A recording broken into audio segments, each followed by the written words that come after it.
audio. Okay, so just so everyone understands what an amazing shit show collectively Crimson can be, there's two things that just happened simultaneously. Both of our phones started blowing up. Phones good. And now we're on audio delay over here. All right, are we doing this? We're good. I doubt it. We are far from good. You know what? This is like that scene in Pulp Fiction with Marcellus Wallace where he literally goes, "No, man, I am far from good right now." Okay, You know what? This has been dude. If this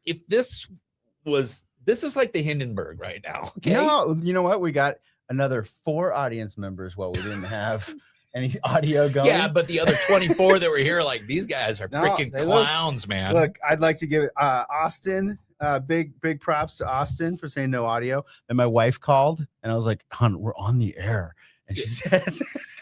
We had her on the air, but of course you all didn't hear that because there's no audio in the studio. Let's take a second and go, what is the point of this show? The point of this show is to, continually express the need and gratitude for those who help out the 1890 Club and NIL. That is WSU, true. Right? That is true. So what a great example of don't leave it to yahoos like us. And you know what the worst part is that you told the best story to start this thing. Yeah. Do you want me to retell it or do you want to save it for later? I mean, I don't know. The setup was really good, but Well, speaking of microphones, because we were talking about audio glitches is what the story was about. And Nick Garner is our guest, one of our guests tonight. And Nick was there. And let me just make sure. I can see him backstage. Nick, can you give me a thumbs up just to make sure? Okay, he can hear me now. Yeah. I was singing your praises, buddy. He was. But so here's I first got to meet Nick when we started doing the Inside the Den show. Okay. And so for the folks who don't know what Inside the Den is, the good folks at Como in Seattle, run by Cougs, and KHQ in Spokane, run by Cougs, KNDO, KNDU, Cougs, and SWX, they air a show. They give us airtime. Give you airtime. That's right. And we will go and produce a show with the student athletes. And the point of the show is to kind of get behind, there's a lot of good X's and O's content, but it's like, who are these dudes under the helmet kind of thing? And so we did a segment about Coug's Cribs. Yeah. Okay. So let's do the setup here because we were actually saying really nice things about the person who actually makes this show go, who is my wife, Cassie Hurley, who also then called us while we were supposedly live, but only partially live because that was video live. Yeah. And she told us what? She told us that we weren't on the air, or we had no audio. Oh, yes. Yeah. Who's running the board tonight, by the way? Yes, me. Okay. Me. Now I want you to know, just listen. This is not a 1-person mess up here. I'm going to prove to y'all this is a 2-person mess up because my phone was buzzing like crazy too, which is never a good thing. Yeah. And I kept swiping, right? And then it turns out there was a lot of people telling me that, hey, there's no audio, dumbass. What's going on? But one of them was from my wife who sent me a picture of all the notes I had neatly typed out for tonight that are still sitting on the kitchen counter. So, and I had realized, Lisa, thank you very much. Appreciate it. I already realized I'd screwed up, so I went back through and started redoing it. But yeah, we're off to a rough start here, man. You know what, though? We've been on the road. You've been on the road. I have. I just got back from Pullman like an hour ago. I got back from Denver, and I'm back out to Illinois this week. So, this is a labor of love here. And again, don't leave it up to just us. Thank you, Cassie. Appreciate it. So Cassie, my wife, called and we were telling everyone this is a do-over show because this is actually the 2 guests that we had a couple weeks ago. You ended up on the disabled list because you were sick. Yes. We rolled the show 2 weeks. We're back with both of the same guests that we would have had. Yes. And we got Nick Garner and Luke Falk here tonight. Which is going to be awesome. Yes. And so my whole point of that story was we were editing that show. And this is you guys have done all this legwork to make it look like an MTV Cribs. MTV Cribs is looking like MTV Cribs. The kids didn't know what MTV Cribs was. Kind of dating ourselves here, but the cameras were dead but the mics were still live. So you had hot mics. I had hot mics, and so the guys living in this house were Trey Shackelford, Chris Hudson, and Tony Freeman. Big personalities. Yeah. Now Trey Shackelford, he's got a very distinct voice, so it wasn't him. Okay, so Trey has been exonerated on this. Yes. Okay. It was either Chris or Tony, and I can't tell you which one, but what were they saying? They go, okay, so like that dude right there is with the collective, okay, and then is that his wife? Like what? It was very clear, very fast. They thought my wife was out of my league. You'd outkick the coverage. I'd outkicked my coverage, and I'm so proud of that. When you told me that story the first time, I was like, "We're like a badge of honor." honor." I absolutely do, and it was one of my favorite things. So like, and that kind of leads me into our first guest because we've kept him waiting now for 20 minutes. Only 10 of which he had to listen to. So Nick's worn a couple different hats at WSU, and currently he's with Playfly Max, and he's doing NIL deals. So basically putting brands in touch with the individual student athletes. Sweet. We're going to talk to him about all of that. We're going to talk to him all about that. You had mentioned that people who, if they're not around Pullman, might not know Nick, but here's the thing. Here's the counter to that. If you do hang out in Pullman like you should on a football Saturday or come over there, then you definitely know him because he's everywhere. He's also like the Forrest Gump of WSU history for the past like 5 years. Dude, like he's been front row and everything. He's all in. We're going to talk to him about that too. Let's get him on here. Yeah, let's get him on here. All right. Nick, what's happening, man? Hey guys, are you guys able to hear me? Yeah, no, Brian's not running your system. You should be fine over there. I thought it was something on my end, so I was nervous that I was messing it up. But no, not at all. Sometimes we got a dude over here running the board, and that's when the shows go really smooth. But that's not tonight. Talk to Hurley Media about that. You know, no, Brandon is the brains behind Hurley Media. I just sell things. And anyway, good to see you again, man. Long time no see. I was gonna say it's been a while, but glad to see you made it back over to the west side, and good to see you over here this week. It was fun getting over there. You guys have had a beautiful spring over there. It was like I heard it was crap today there. It was crap today, but yesterday I heard it's been pretty awesome. Yeah. So why don't you explain the newest gig, and then we'll trace back where you've come from, because it's a pretty interesting journey. Yeah. So my current role is part of Playfly Max, which is a subset of Cougar Sports Properties, which those listening maybe have heard of Learfield or IMG, and Cougar Sports Properties is part of Playfly Sports. Very similar concept in the sense that they sell advertising at our WSU athletic events and sell the WSU brand.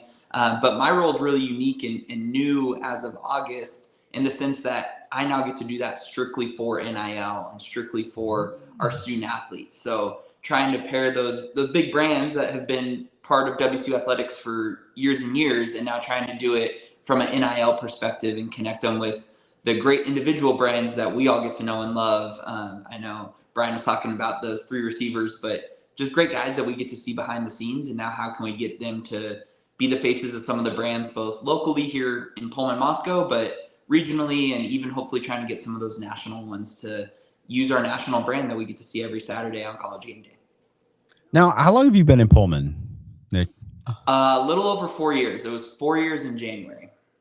Yeah. Now we could have said back in the day that you're a Pac-12 kid like us, but you're not a Pac-12 kid anymore. You're a Big 12 kid now, aren't you? Well, I'm Pac-12 at heart. I grew up in California, went to Arizona, and then came here. But well, did you go to West Virginia also? Did you I did. West Virginia was where I did grad school at. You did grad school. I looked you up. We see Brian will tell you, I always do my homework. I look all this stuff up. So I saw that you had a grad degree at West Virginia. All right. So, but you're all in on being a Coug, man. Oh yeah. I've been here. He's been officially a Coug for a long time now. It's the place I've been the longest, except for my hometown. So Pullman's home now. There you go. Like that. Well, we're going to give you an opportunity to talk about what you're doing at Playfly Max. But one of my favorite week and a half was the week and a half that we spent trying to keep John Mateer in Pullman. And we started off that endeavor at a very low number. And I got to say, we kicked ass. We got up to a pretty damn competitive number. It was a very competitive number. Yeah. And Nick was at that point. Nick, what was your job at that point? Because it wasn't with Playfly Max. It was with the athletic department. What was your title there? Yeah, I would have been the assistant athletic director for student athlete experience. So Nick's job, he had like two lanes in his job. One was like to take care of the kids and make sure they didn't do anything stupid. An important role. And then the other was to like, hey, what's this NIL thing? Yeah, figure it out. Yeah, figure it out, right? Start making things happen, right? So it was really fun because that season we got to see John grow and stuff like that. And then all of a sudden at the end of the season, it's like, how are we going to keep him? And we had so much fun. You guys, I can't tell you, Tony Poston, who we had dinner last night, we were talking about it. Like he and I just spent the entire week on the phone. I was at Crystal Mountain for half. I was on the phone on the chairlift, and then I'd ski down and I'd get back on the phone. And we brought some money together. Yeah. And we got very, very competitive. And Nick got to kind of present the offer to him. And it was fun. I mean, they got boosters in from all over the state. We met, we had like gang wars and stuff. It was fun, man. And Nick got to give the pitch. And then we went out to dinner and we were just cheersing like we did it. We're blue bloods now. Little did we know that right after they got off out of a meeting with Nick, kid was on the phone with Bill Belichick and Tom Brady. Right? Yeah. And then, I mean, it was wild. I think Baker Mayfield also lobbed the kid a call. We put together a killer offer. The amount of money that Oklahoma put together, oh man. But I got to say, Nick, one of the most fun couple weeks ever, just going on that adventure, even though we didn't win that little battle. It was a ton of fun. Sometimes you lose the battle, you can still win the war.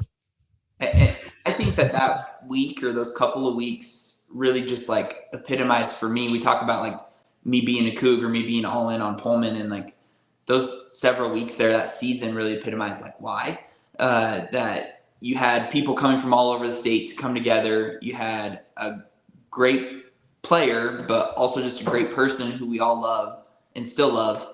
And everyone just came together to see what we could do. And put our best foot forward. And I think that really kicked off getting us to where we are now, and seeing Coach Moore and the staff that they've been able to put together, and the roster that they're putting together. I think that all just bleeds together there's the saying when I first moved here of Cougs help Cougs. And I think that was originally meant to be hey, if my car gets stuck in a ditch, call Coug and they'll come help you out. But they will.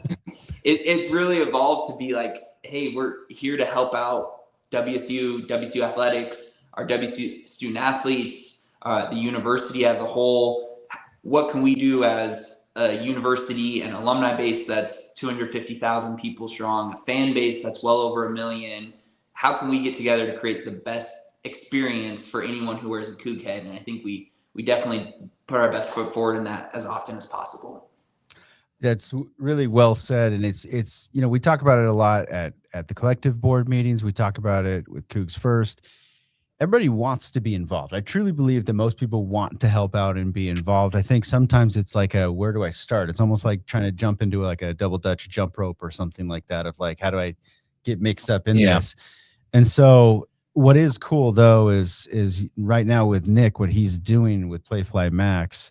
I mean, what a great opportunity for people to kind of do their part.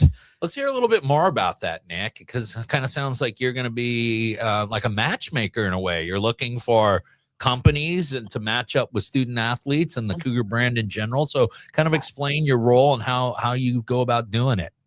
Yeah, I love that title, matchmaker. I think I might make some business cards with that on it. Hey, whatever works, brother. But no, 100%. I think before in my role that was directly with athletics, there's a lot of legal stuff that prevented me, because I was technically a government employee, that prevented me from being able to fully be immersed in every NIL deal. And there was and also the ethics rules at that point that would have applied to you was different than they were amended a couple years ago. But when you were first doing that, you're absolutely right. You were on a very, very short leash. Yeah. So it's evolved, but still there were limits. And before, where it was hey, business owner or marketing agency or whoever, you're interested in NIL. Awesome. Here's 400 athletes. Good luck. Or here, individual athlete, you want to do some more NIL. You're a star player. You've got a big brand, whatever. Here's some businesses. You should reach out to them. And I couldn't quite have that marriage there. Whereas now I truly can. I can have a conversation with a company or a business owner or a marketing agency, and they're interested in NIL, and I can literally go and be like, hey, here's the 3 athletes that I think would be a great fit for you. Here's why, here's their social media, here's their brand reach, here's their stats, whatever it is that they're looking for. And then find that true partnership and do that on the athlete side and the business side, and really be able to be kind of that middle person and make sure that the athlete does what they're supposed to do, make sure the business comes through on their end of things, and really try and create some like impactful and fun NIL deals that work out for everyone. Obviously, the goal is to create NIL opportunities for our student athletes, but the subset of goals is also building our WSU brand. Like, how can we get our athletes up into the Spokane and Seattle and Portland, Boise markets? Well, think about building a network of businesses that are relying on WSU student athletes, and think about how far that could assist some of the athletes in the non-revenue sports. Oh, yeah. Some of the female athletes that will fit in just perfectly with some of the services and or products that are going to be marketed. And it's creating NIL opportunities that are difficult to just kind of happen organically, right?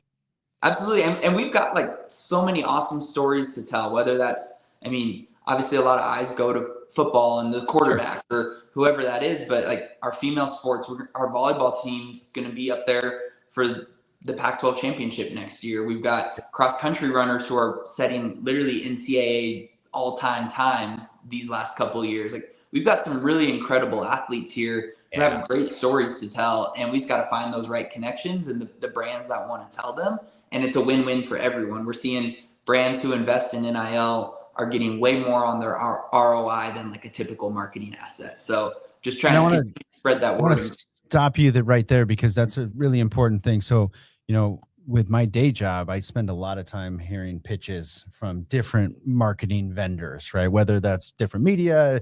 And then, you know, so Nick is kind of with those folks in that kind of, hey, here's why this makes sense. Mm-hmm. And I got to say, I've watched brands participate in these NIL deals, and there has been a positive return on investment for every single one of them. I've never once seen one that's pay. Saying something, because you talk to me frequently about your professional world and how there's a lot of deals that don't pencil out at the end of the deal. There's a lot of bad deals. There's a lot of bad deals, is what you're telling me. It's funny because this is one of those things that feels like it should be like almost like a donation, but it's not. But it's not. It's a good business opportunity. This is a marketing investment, right? So when we talk about some of the brands that have partnered over the past couple of years, you know, Washington Beef, for what they spent and what they got with, you know, when Nick brought John to a barbecue and we could only edit out like half the things he said, or, you know, last year, Brad Brotherton sponsored a bunch of stuff,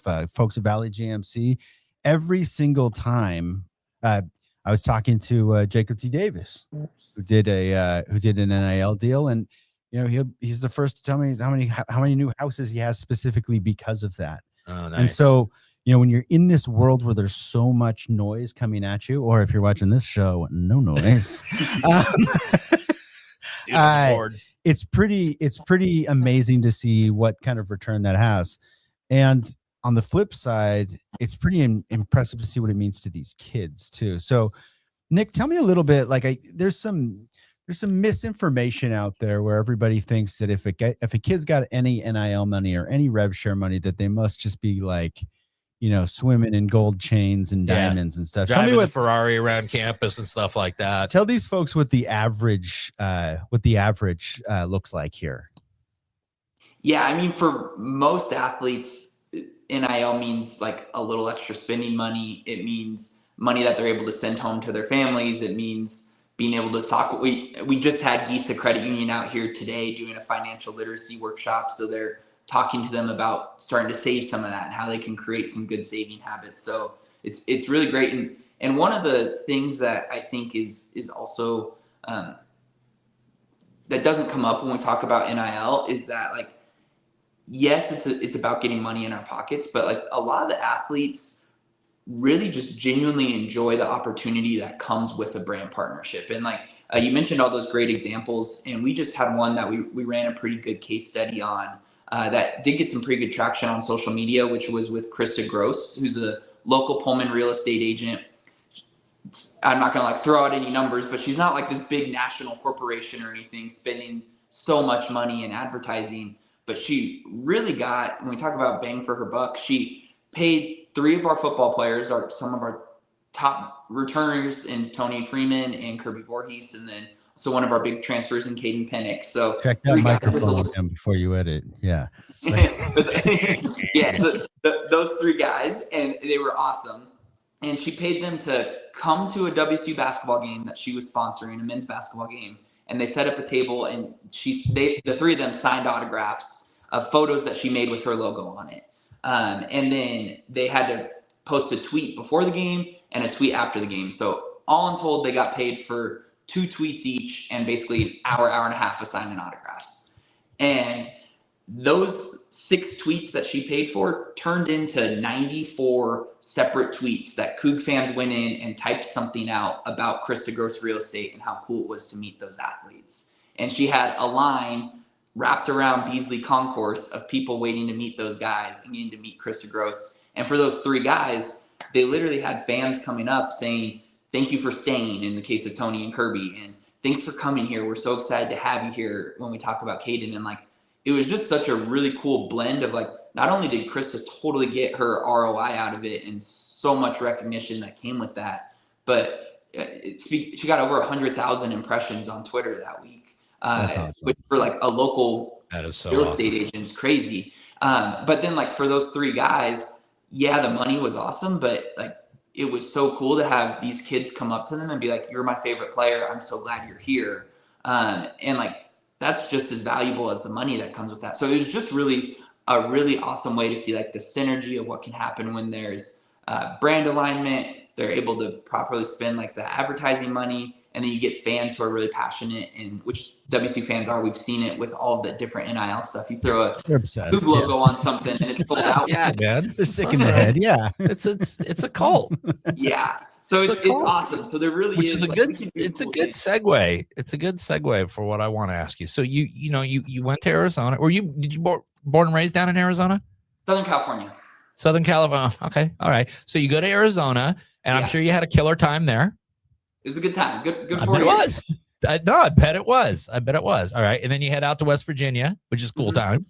All right. How'd you end up in Pullman? How did you actually end up getting the first gig in Pullman, Washington?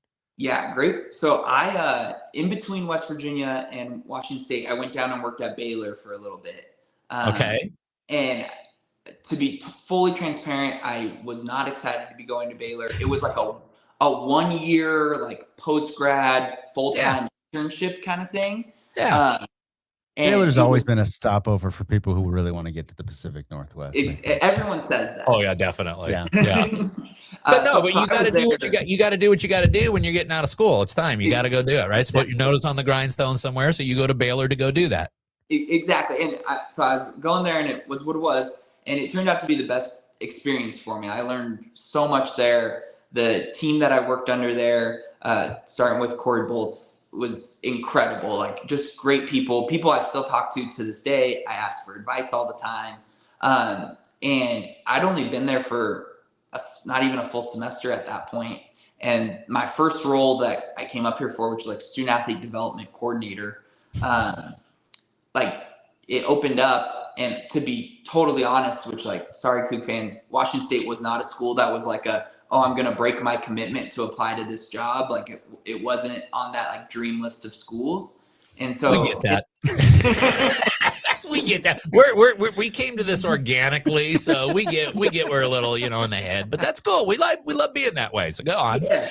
But my boss, Corey, who again, still a great mentor to me and someone I really love, was like, oh, I know Shelby McKay at the time was the woman who was hiring for the position. And she was like, you'll really love Shelby. I think you'll like Washington State. It's worth applying. Like, throw your name in there. And one thing led to another, and it was still like the tail end of COVID. So they didn't fly people out to like see. You didn't get to travel to see, like, visit a place before. You saw like a postcard, basically. Yeah, and I'm like, taken by the Chamber of Commerce on the Bluebird Day. Yeah, looked great, didn't it? Yeah, I'm like, that's awesome. So I Especially for a Southern Anyways. California kid. You probably felt right at home. And I always say it's a good thing I didn't come and visit, because if I'd been up here in December, I'm not sure that it would have sold me coming in the dark and stuff. But I accepted the job. I watched us beat the Huskies in Husky Stadium from a bar in Waco, Texas, having just accepted the job. I watched it from Husky Stadium, so that's better location. We'll get that one this September. That's right, brother. That's right. And then I drove up here, and as I was driving through random places in Idaho that I didn't know existed, it started. You drove from Waco to Pullman. So hard. Was there a major city in between there? I went Waco to California to Pullman. So okay. Okay. You had to go hit an In-N-Out burger first before you came up here, right? Exactly. Had to go say hi to mom, and then I drove up here in like a blizzard. That was the most snow I've seen since I've been here, and I literally remember unpacking my boxes like, "What are you doing?" But I'm so thankful that it worked out the way it did, because Pullman's home now. I love the people here. I love getting to go to where I work every day. Being able to get a few different roles. What was it about? Because listen, I remember you showing up. Brian and I have both been around, so we see people come and go. We see them come and go. Yeah. But you came in and you listen. We'll be honest. You show up the first year or so, and like, all right, let's see how long this guy. If he lasts. Let's see if he lasts. And we get some people don't want to stay in Pullman. We get some people get really good gigs and they just got to move on. But we kind of saw in you that it was growing on you. And now we're both kind of thinking that you might be hooked. I think he's officially baptized a Coug at this point. Have they dipped you in some Busch Light to baptize you in Pullman yet? Actually, that did happen. That was my first couple weeks here. Oh, wow, there you go. You got to just break you in right away. Yeah. Well, we talked about, real quick, we talked about at the beginning of the show just about how it's hard for people to figure out how to get involved. And, we're lucky. We've got a good comms school, and I got a lot of good comms professionals and marketing professionals that are alumni of WSU. If you're looking for a way to just go, hey, how can I make a difference? How can I kind of help move some pieces forward? Take a meeting with Nick. Yeah. That's how you can do it. That's what he's there for. That's what he's there for. It's his job. So just if you are a marketing director or work on a brand side anywhere, just call Nick, take a meeting, hear out what he's able to do and what some kids go, and then look at the price. And then if you're not sold, call me and I will tell you why you're being an idiot. Because every single one of these deals pencils out from every angle, period. But, honestly, I think one of the tough things in any sort of sales, in advertising sales and sponsorship sales, it's a long sales cycle. And then the world is changing so fast that that it's hard. I think that's probably one of the things we've got, the wind that's blowing against us with a lot of this. Well, stuff. what I want the folks at home to think about, though, is that we talk all the time about student athlete retention. Mm-hmm. Okay. And if all of a sudden the more positive the experience is for the student athlete, the more lucrative it is. But if all of a sudden they're at Washington State University and someone like Nick has worked out a nice relationship between them and some kind of a partnership where they're if that's a healthy relationship, that's one less reason to leave and hop in the transfer portal the next year.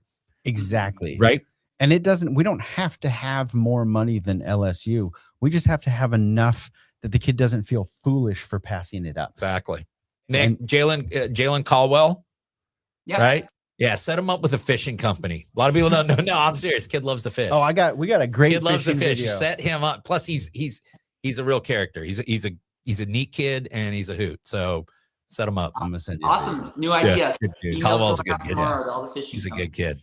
So there you go. If you are a marketing director in the Pacific Northwest or anywhere, and you just think, God, how can I help move Cougdom forward? If you're just a Cougar-owned business, anyone in the Cougs First Business Network, you probably ought to be on first name basis with Nick. And if you haven't met with him yet, you're missing out, because we can do a deal for any budget. There's athletes out there to fit whatever you're looking to do. So you let us know. Set up. Yeah. You are a full service operation. And honestly, look, I always say media is a lot of fast talking, slow thinking people. Nick is way smarter than anybody else I know on the media side. I've noticed that with the way we're running the podcast tonight too, that's probably correct. But well, Nick, we're going to let you go because we're running behind because of my audio glitch, but go Cougs. Always great talking to you, bud. Go Cougs, and we'll see you guys soon, I'm sure. Thanks, brother. Sounds good. Whoops, I hung up on him right before I course said you have a did. good night. Yeah, of course you did. Of course you did. No, I do really want the viewers to understand what an amazing opportunity it is, not only for the student athlete, but for all of you.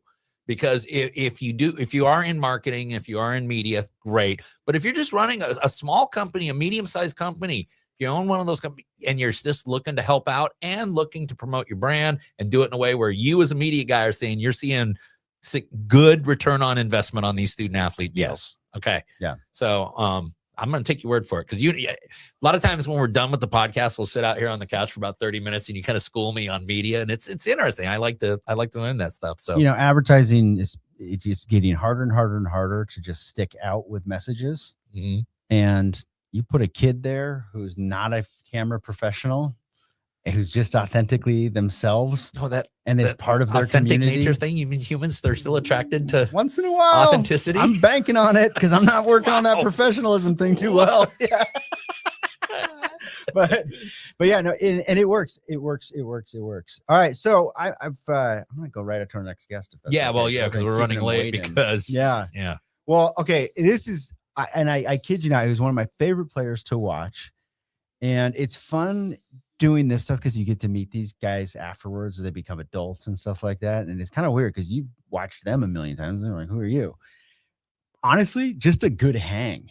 As an adult, this guy is just a good dude. I could tell a story about a post Cougar quarterback classic. Yeah, he would. Yeah, would he appreciate it? Let's make sure. Let's get him on the show first. But look, one of my favorite Cougs of all time greats. Let's welcome Coach Luke Falk to the show. Luke, how you doing, man? Fellas, I can't hear you right now. That's going to be on Luke's. No, our audio. It's on your audio. It's on your side, Luke. Side right now. Yeah.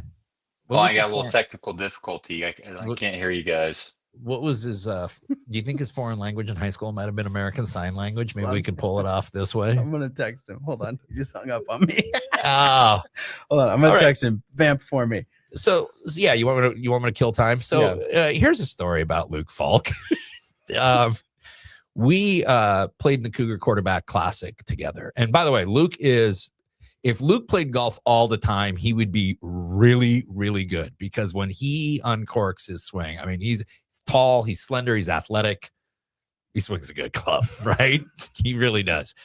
But our team had played well. Luke's team had played well. And it's a scramble. It's a 4-man scramble, best ball. There's all sorts of gimmicks and stuff. So you'll see these crazy scores come in. You'll see like these 57, 58s. You're like, wow, it's pretty amazing, right?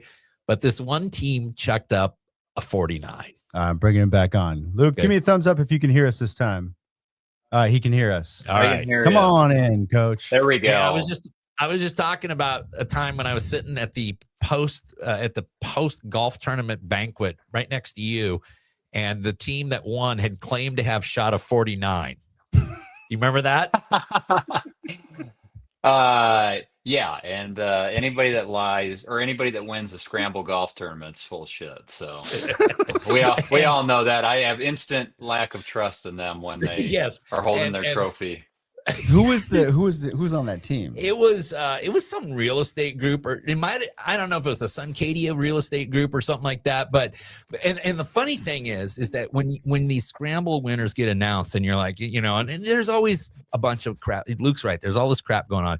But when the team wins, you expect a bunch of just, you expect a bunch of guys that look like Luke Falk to get up and go pick up the trophy, right? They're young, they're athletic. You're probably like, oh, it's probably all the club pros over at Suncadia or something. All right, you can see it. But no, these old get up there, and we're like, oh, come on. There is no way. Give me a moment. I'm just going to cross Suncadia off our list of potential NIL donors. Yeah, way to go. I did not say that it was the Suncadia golf group. It was somebody like the same. Suncadia always plays well, but then when you see the guys get up and get the trophies, they do send their club sold pros. all their houses up there. They're not marketing anymore. Hey, Luke, I want to go over some things here with you real quick, because one of the things we like to do with players is we go over a few of the stats, but then we check and see how well you know your career. So listen to this. This is impressive. 3-time All Pac-12, Burlsworth Trophy winner, which goes to the nation's top walk-on. Played in 43 games, 40 as a starter. Pac-12 passing record, WSU records in passing yards, passing touchdowns, pass completions, pass attempts, and total plays from scrimmage. Over 2,300 plays from scrimmage for Washington State University. Now, check this out. In his time as a starting quarterback, he went 3-0 against Oregon, 4-0 against Oregon State, 7-0 against the state of Oregon. Wow. Yeah. So, you look this stuff up. Now, here's the questions I got for you.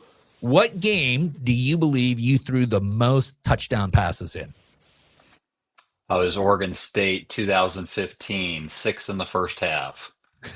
It was Oregon State 2016, 6 in the first half. Yes. Okay, got to ask you this one. I think you've talked about this game before. Which game did you throw the most interceptions in? Oh, shit. Cal, 2017. Yep. Sorry, Coug fans. I've already apologized on that one. We were rolling, and I sucked that day. Well, you weren't the only one that sucked that day, Luke. It's Oh, a team it was sport. pretty There was a bad. lot That of was there was a pretty lot of bad. badness out there. You know, the worst thing, I was just talking to my kid about that game, and we had just watched Clemson lose on ESPN. They were number 1 in the country, and you guys were like 8. And that game started off, you guys took the opening kickoff to the house, but it was Mike Leach coach special team. So there was a block in the back, and it came back, and the wheels came off almost immediately thereafter. It was the weirdest game ever. Luke, I think I've mentioned this to you before, but I always, whenever I meet guys like you, I'm always like, what's that got to be like? Where it's like, I never have to worry about going on to a random little podcast or walking into a room and somebody being like, hey, Brian, remember when you blew that sale to Budweiser? You know? What game did you throw for the most yards? That was ASU 2014, and I know that because after the game, I think it was like 600 and something, but Leach 601. 601, yeah.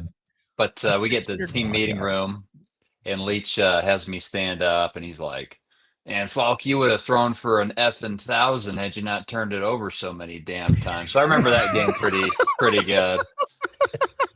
Yeah, it was my second career start, and I already was feeling terrible because I think I had 3 picks that game and a fumble, and we should have beat them down in Tempe, and we were playing well, and then it's just the next day I got a taste from Coach Leach that was a trend that would continue to happen over my tenure there. So one thing I love about you, Luke, is in your post playing career, you found a really unique angle to kind of impart your wisdom with student athletes. Tell us a little bit about the mind strength coaching that you've been doing these past few years.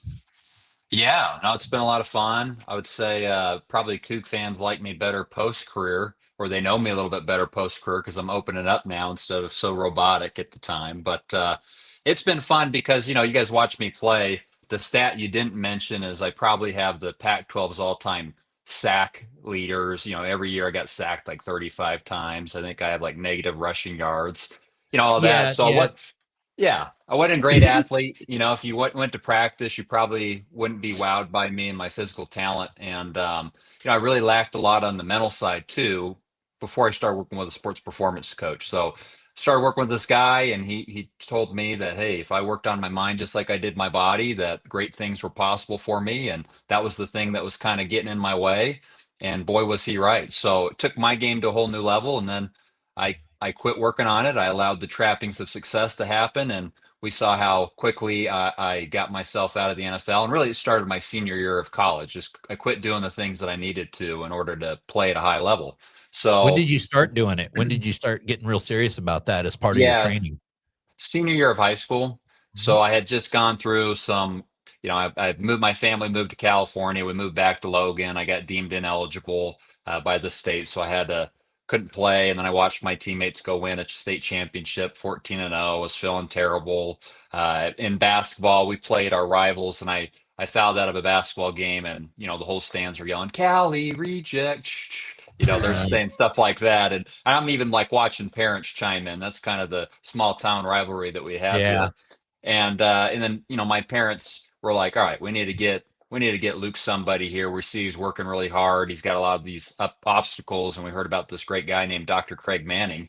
And they just asked if I'd be interested in it. And I always was interested in the mind. I knew that was kind of the thing that was holding me back, but I always felt like you couldn't develop any more confidence. You were just kind of born with what you had. And so I was super eager to meet with them and see if there was a possibility for me to, maybe develop a little more confidence in my life. And then had the first meeting, and it was just, I was hooked. I was hooked. It was Wow. totally my edge at that point. Well, Yeah. and it's what I love. If you haven't read his, have you read his book yet? I've read parts of it. Okay, so Yes. the book, what I love the book because there's a lot of times where I think people have they come across some cool wisdom that they want to share. What I like about the way that you present it, Luke, is you talk about when you used it in life and when you forgot to use it and the difference therein. And that required a lot of vulnerability and authenticity, which was very brave, but also like, my son and I've got a 12-year-old son, and Right. we'll read it together. Especially we read it during he was on the smaller end of his football team last year, right? And just with the age and stuff, and so it was fun because he'd start kind of getting. It wasn't fun watching him be the smallest guy, but when he would start kind of getting down on himself and things like that, or getting stressed out in a game and trying to make too much happen and screw something up, we'd come home and we'd open up the book. That's awesome. And we'd read through it, Right. That to me, I mean, like, look, very few people, Luke, will play at the level that you played at, right? No matter how much you like to make fun of yourself for playing, you played at an extremely high level. What I think is so cool about the wisdom that he's sharing in these books is how it translates to, I mean, most kids, they're playing football so you can teach them how to be a man, right? So they can learn just work with lessons. others and life lessons, right? And I use it for when I'm in my business and I'm having a crappy day, it's great stuff that I think translates to so many different things. And I don't think it would hold the same weight, Luke, if you didn't include the negative parts of like, this is what happens when I don't use these things. Yeah. So I really like that you included that in the book. I think it's really easy to write a self-help book or a help book and just appear to be a rock star the whole time. But kudos. Certainly to you, not man. that. Yeah, I appreciate it. Yeah, I appreciate it. It was a fun process. When I first wrote it, it was very prescriptive, and my wife and sister like, this is so boring. Like, you need to tell your story. You got a lot to say in there. So yeah, it was pretty cathartic for me. I'm like, all right, if we're gonna do it, then we're really gonna do it then. So I think a lot of people, even Coug fans, have come up to me like, oh, I didn't realize you were going through that at that time, or I didn't realize this aspect of your life, or this, that, and the other. Because you just watch the player out in the field and you kind of think, hey, that's what they do. You don't necessarily know their origin story or what's going on behind the scenes. So it's fun for me, and it's great to be able to go talk to these athletes. And because I'm not a guy that I'm trying to sell them how to be healthy and I weigh 700 pounds, or I'm trying to tell them how to become rich and I can't, I have two pennies to my name. I've done what I've talked about. So I got that RLE, and I think athletes appreciate that. Kids can tell if they're getting conned or not, or if they can or if this is going to be something that actually is valuable for them. So, and then the fun thing, like Brian said, it's not only is it working in the athletic realm right now, but I've given a number of keynotes this year for businesses, and it's just their life skills. That's what it is. So I'm on a mission now. I created my book into a mind strength program, and I go sell it to athletic departments nationwide, high school level, college level. So I'm hoping to get the Cougs on board. Got a call with them again, follow up next week to get it to every one of their athletes. But it's like, hey, we're going to be done playing 18 years old or 25 years old, maybe 42 years old. But at some point, these life skills are going to be with you, your whole life. That's what's needed to get through the rest of life then, isn't it?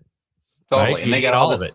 Yeah. And they got a huge uphill battle. You got the AI, like it's, the world we know today is going to be different tomorrow. We got the NIL, we've got the social media, political tension, global, this, that, and the other. What are we doing to help equip these kids to handle anything that comes their way? And so that's my mission. Yeah. Let me ask you this. Go back and be a junior or senior in high school again and compare what your life was like and what pressures you were under at that time to what a kid who's a senior in high school in the year 2026 is. Tell the viewer a little bit about, what's that like, and where what you're doing becomes even more important because of how the world has changed so much in just that short period of time. Oh, it's unbelievable. I mean, like, social media was just kind of on the beginning phases. You had a Facebook, but it wasn't what it is now. The AI, I mean, it wasn't existent. NIL wasn't existent. I don't remember when I was a junior in high school, like you said, all the political polarization, back and forth, global affairs. Like I just knew what was going on in my neighborhood, and I was trying to, be the starting quarterback at Logan High School. That was what I was concerned about. I wasn't concerned about all these other things that they're getting exposed to right now. So I go to these schools and I can see the way that kids, they kind of fidget, they're fidgeting in their seat. They have this anxiety that's just holding with them. And we talk a big mental game. Hey, mental. We know how important it is. But the reality for a lot of these schools is you have some counselors that are meant to service, 300 kids per counselor. And all they end up doing is being the scheduler, right? They're scheduling, making sure you're getting on the right classes.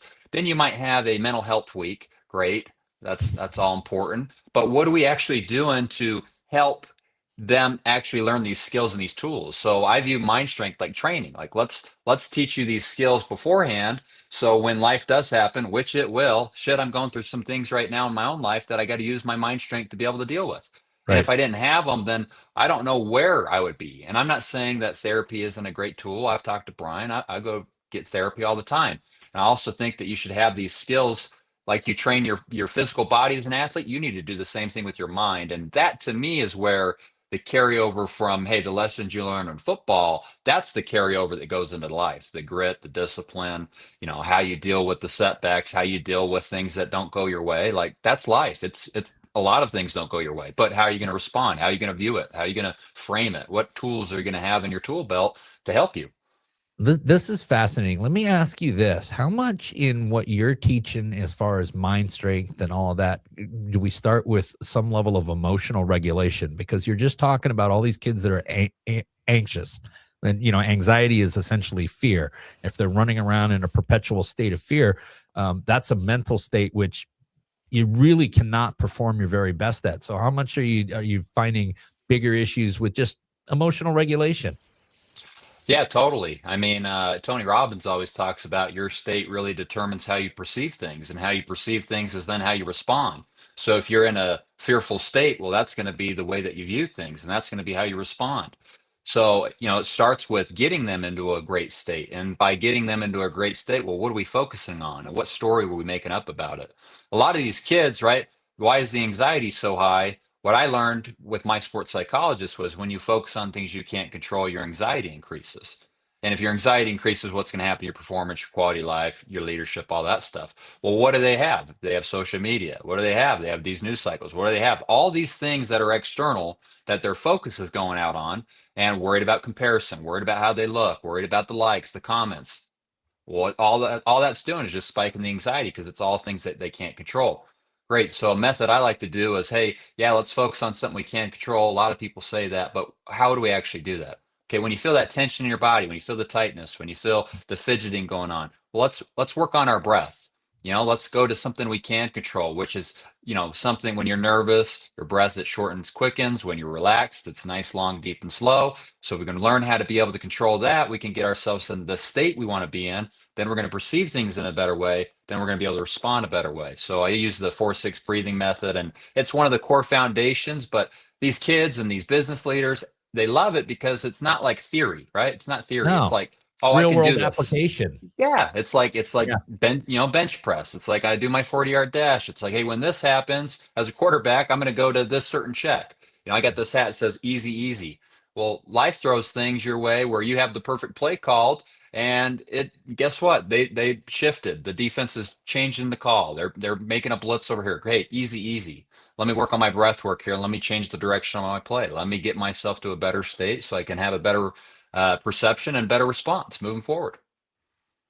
And when you look at things like I think one of the most impressive records, I'm probably going to quote it wrong, is back to football a little bit, is you've got more come from behind victories than more fourth quarter comebacks than any quarterback in the history of the school. Yeah. I mean, and I mean, talk about how much mental strength that takes to be like, to not freak out, to not try to make too much happen, and then just to have fun and go out and do it. I mean, the proof is right. That's what I love about people. Love giving advice all the time. Luke's got lived experience that actually, dude, I'll tell you a great story, Luke, about, and I want to thank you for this. The last time I sat in the Rose Bowl with my dad, who's gone now, who's a Coug himself, was when he led the team down that field with like about 36 seconds to go or something like that. Was it Vince Mailey hitting the end zone on that one? That was Gabe. I hit Gabe. Gabe Marks. That's right. It was Gabe Marks. Yeah. And they called a PI actually on the play too. And Yeah. pulled it Ishmael Adams. Yeah. Yep. Dude, that was because they were kind of pounding on UCLA the whole night. And then just all of a sudden the fourth quarter, they fell flat and UCLA hooked us late in the game. And you're like, son of we're going to come all the way down here and get hooked right at the end like this. And then seriously, they just been dominating for like 3 quarters. And then just, and you're like, and there's like 36 seconds left on the clock. Well, what are you going to do? And it was like 3 plays. It was like, boom, boom, boom. F you UCLA, Yeah. I threw a pick. Brother. Yeah. Well, thanks. I threw a pick beforehand win. and then, Josh Rosen went down and scored. I'm like, oh boy, I better do something here. Otherwise, what did people say back in the day? The Coug did. I hated that. I just hated that term. So it's like, all right, we got to do fighting something. Words. Yeah. Just talk about a victim mentality. When I hear that, I'm like, all right, thank you. Get it? No, thanks. Hey, real quick.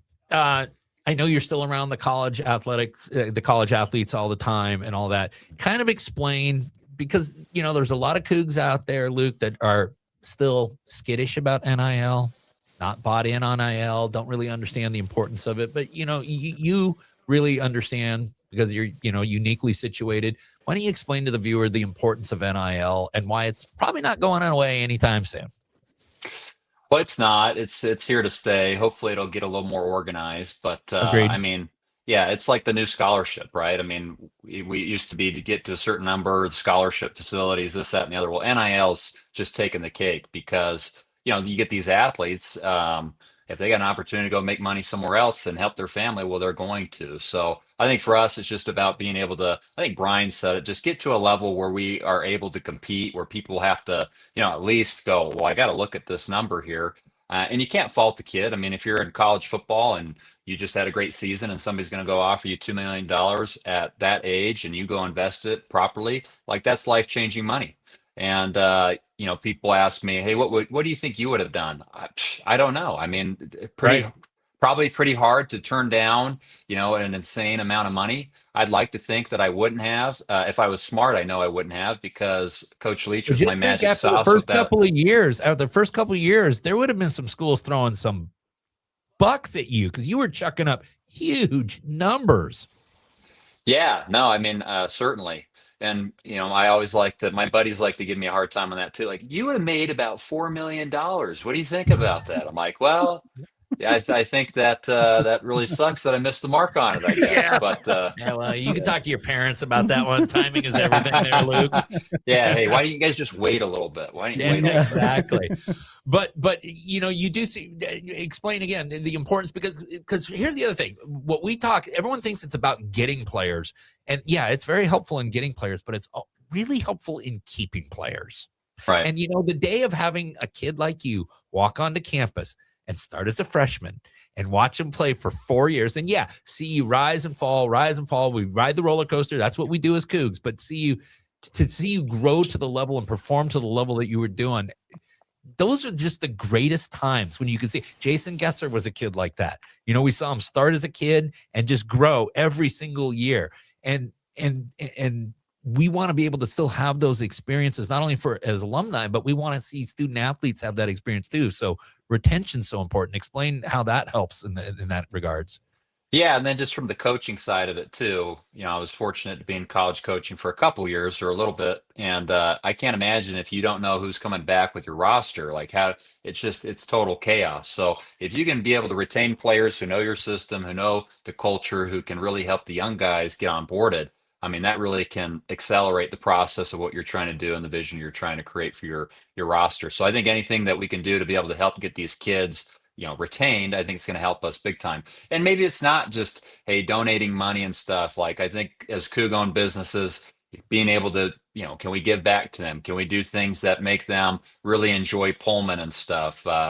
Is it even legal anymore? I mean, like, if I saw a kid in Moscow eating at the Breakfast Club, could I pay for his meal, or is that technically an NCAA violation? Because I was just going to say, hey, if you see somebody at the Porch Pizza or Black Cypress or any of those others, it's probably an NCAA violation, It's right? technically, yeah, but then it's all about detectability and who gets caught, right? Yeah, just don't say it on a podcast. Yeah, On a podcast. right. Yeah. It's funny. Somebody paid for my meal when I started my first game, and being the walk on and the rule follower that I was, I'm like, oh my gosh, like I'm gonna get reported. This is gonna be not good. I'm gonna get kicked off the team. And that soon went away. I wasn't such a rule follower after that. So thank you to all those Cougs out there who paid for my meals during my playing career. That was the NIL at that You're time. gonna get all those wins vacated. Did you ever geek out Yeah. with? Did you ever geek out with Coach Leach about all the mind strength stuff you were learning and stuff? Because my experience with Coach is as long as we weren't talking about football, he could talk forever. And the deeper the conversations got, did you ever have conversations with Coach about any of that? I didn't. Leach was Leach was a guy that didn't want his quarterbacks talking to other people. Like he didn't want a lot of voices in their ear, which I totally agree. And I certainly he would even have a rule on the staff, like nobody's talking to the quarterback unless it comes through Leach, because he wanted it one voice, one sound, which I totally get. So I wasn't really eager telling him, hey, I'm working with a sports psychologist here. Because he might be like, well, he's polluting your mind or something like that. But I did learn, right? I did learn a lot from him, though. I mean, he's all throughout the book. And Leach was a great mind strength coach and teacher in that regard. What was I overheard you share some advice that you had gotten from Leach with a kid who was going through a stressful time. What do you think that was? Oh man, the go think about blank. Is that what you're talking about? Yeah. Well, come on, man. This is kind of a family show. I don't know if I can. I don't know if I can go tell it on the podcast. It was just like a kid was freaking out, and I was like, just text Luke. Luke texts back something he had heard from Mike Leach, and I was like, look, you just got like 2 generations of wisdom there. Just go. Let's go think about girls in a very Yeah, there's very few people that will ever know what the blank is, but we were like in a game, I don't know, maybe we're playing Oregon or somebody, and I was kind of the paralysis by analysis type of deal, and then Leach just comes over, hey, Falk, go sit over here, go think about blank. And I'm like, whoa. I'm like, what? And maybe the camera's on us, ESPN's on us, and they're probably making commentating like, "Here's Coach Leach coaching up Luke Falk right here." No, it was not the conversation a lot of people thought. So. Oh, that's good stuff. One last thing, and I don't want to, you talk a lot about your relationships, ups and downs with Coach Leach. If you could just kind of briefly touch on some of the ups and then some of the regrets that you share in the book towards the end about that relationship. Would you mind just kind of walking us through that quickly? Yeah. Well, I mean, I think when I first got there, I mean, I wanted to go play for Coach Leach, all the success he had at Texas Tech. So I just had an enormous respect for him. And the fact that he was able to give me an opportunity to go walk on and compete evenly and do all those things. And then I had a lot of Coach Leach's support early on in my career. I mean, he was even saying I should have been the Heisman after my sophomore year. That's how in alignment we were. And then I think I just allowed certain voices maybe within the building that were pulling me away from the vision that Coach Leach had. And, hey, we should be more professional or this, that, and the other. So it's like I quit. I saw that Leach being late for meetings and the antics that he had, I was like, we're limiting our potential here. That was the story that I created, and it started creating a rift between us. And then after the end of my junior season, when I had an opportunity to probably go to the NFL draft, they're talking about be a second or third rounder. It wasn't really even a conversation with Leach. It was like, if I even talked to a scout, I wouldn't get the support from him in that regard. It wasn't a conversation of, hey, what do you think I should be doing? It's like, more like threats to a certain degree, which I didn't think that was the best way to go about it. Then my dad was trying to negotiate a deal of the university paying more for my insurance policy at the time if I came back. Like, hey, if I get injured or something, which I did, would you guys cover his insurance policy? And that just became a huge, ugly bidding war. So I can't imagine what NIL would have been like at that time, with my dad being my agent per se to a certain degree. So I think that really just kind of split it to a certain degree early on, and my immaturity and seeing like, oh, I felt like victim mindset during that period. And then, quite frankly, too, I just wasn't in the right frame of mind going into that season. I thought that success would just come to me because it had. I quit working on the things that I needed to. And then I really felt like Leach more so gravitating towards to Tyler Helinski at the time, as Tyler was doing the things that Leach wanted and stuff. And that just created a further division from Coach Leach and I. Thankfully, at once I got to the NFL, we really made that connection once again. And it was due to him. I mean, he reached out and he talked about how much he appreciated me as a player and just some things that you don't really hear, or I didn't hear from him really ever as a player. And then when you're out of it, and then I had an opportunity to go see him in Key West and stuff. And I say this, that if I don't have Coach Leach, nobody knows who Luke Falk is. I mean, without him, I'm really nobody in the football world. He was the perfect coach for me at the perfect time, gave me every opportunity in the book. I don't know any coach that would do that. I don't know any coach that would have been the right guy for me. And I have nothing but love and respect for him. And now that I am older and mature, have a little more perspective in my life, having gone through things, I have such a deep respect for him and what he was able to do and what he was able to teach me that I didn't necessarily learn or understand at the time. Because, at that time, you kind of view the lens of, I even had this mentality. It sounds terrible to think about, but it's like, oh, when I leave, they're going to have a hard time. Like that's how I had it in my mind at a certain period and that's totally BS. I should have looked at the history before. Hey, every Coach Leach quarterback plays at a pretty good level, right? And so I just had this me mentality towards the end, that this victim mindset that really put a split between us. Now, I'm not saying he was perfect either, right? I mean, I would have loved to have a conversation about, Coach, what are the pros of going? What are the cons of, or pros and cons of it? Just walk me through that and have him having more. You're looking for the coach for some mentorship, right? That's a natural want in that relationship. And hey, Coach, what do you think? And he doesn't want to engage in the conversation. Yeah, it wasn't even a deal. It was more like it wasn't even a conversation to be had. So would have loved that. I see like Kyle Whittingham when he was talking about his seniors that are thinking about going to the NFL, that they sit down with them, they talk like we didn't. It was, what are you talking about? Why are you even thinking about going to that type of deal? And all right, well, we're just going to leave you. And I was just like, that created kind of the riff. And then, like I said, my poor mindset at the time, thinking, hey, the world revolves around Luke Falk to a certain degree, which is totally BS. And that's what I try to tell these kids all the time. Like, you'll come and go. You're just a product of this system right now. And you need to be a great steward of the gift that you have where you're at. And, have some humility. I think people think of, anyways, I think confident humility is such a great gift. If you can do that, you're going to have longevity and long-term success, because it's about people, helping the organization. If you do that, you're going to be in business for a long, long time, or in your role and your position.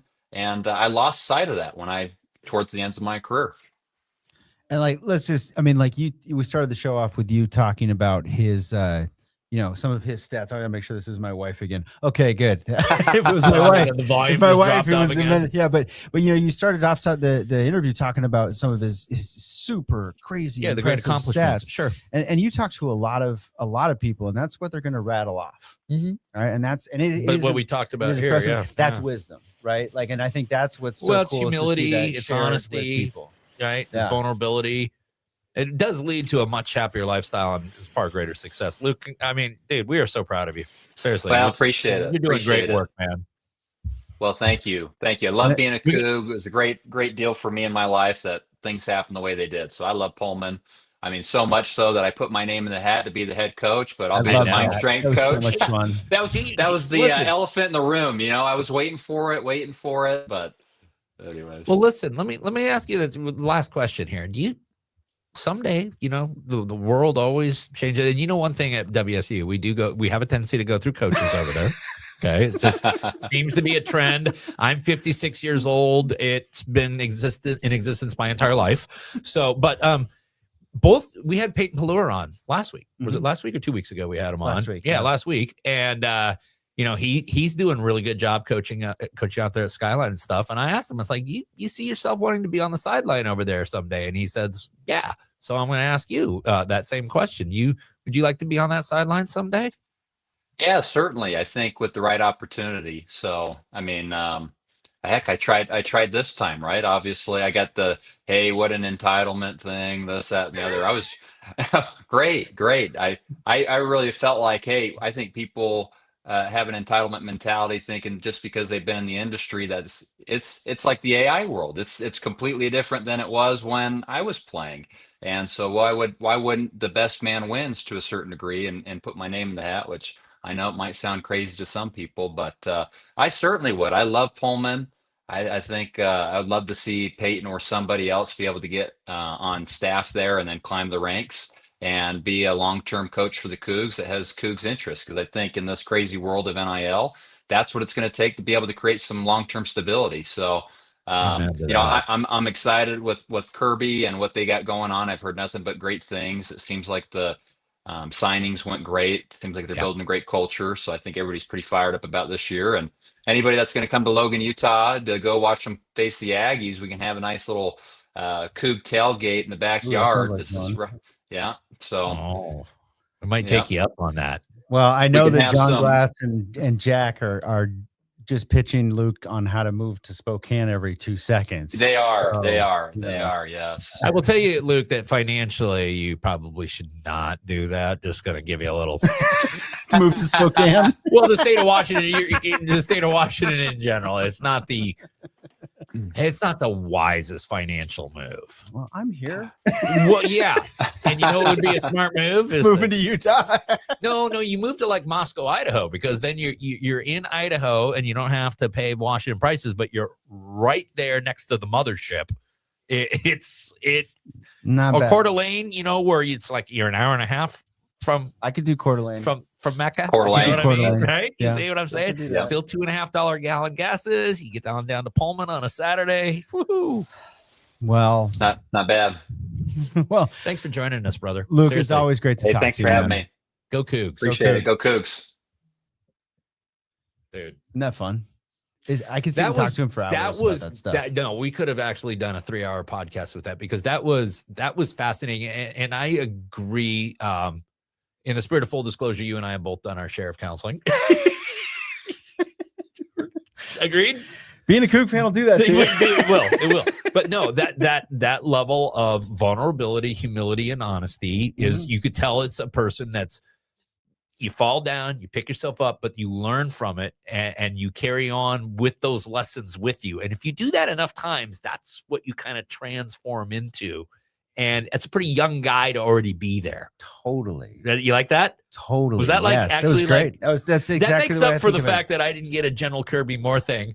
My apologies to all of you. It's not like I, screwed up on the microphone or anything Yeah. like that. I'm really- it is my job I'm to reach really out proud to the of general. you for admitting your place in this. It is. Yeah. And I left my notes at home. And we're talking to Nick, and I'm literally chicken scratching out shit because I left it all at home. So I feel like we need to end with this has been a very special collectively Crimson. I think we should take a couple of deep breaths. I'm going to tell you that my breaths got a little short. It's basketball season. That might be why it's that way too. Did you see the Coug fan article? Yeah, Yeah. I did.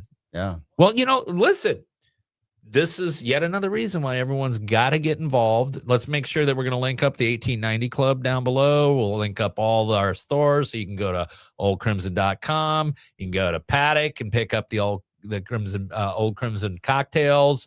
You can find Old Crimson Lager at every Fred Meyer and Pullman Vintage Market.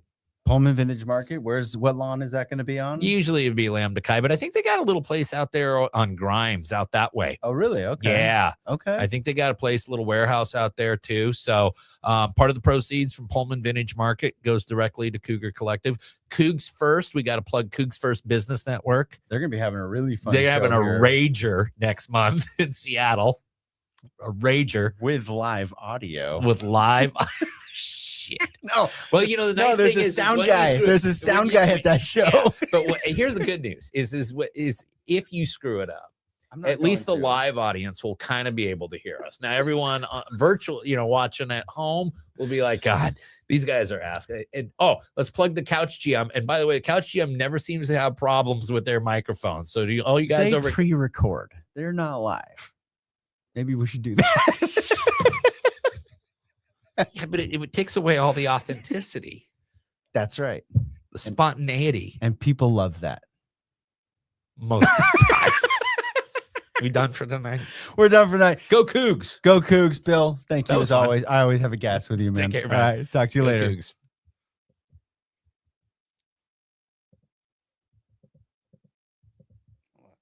And Can't even end.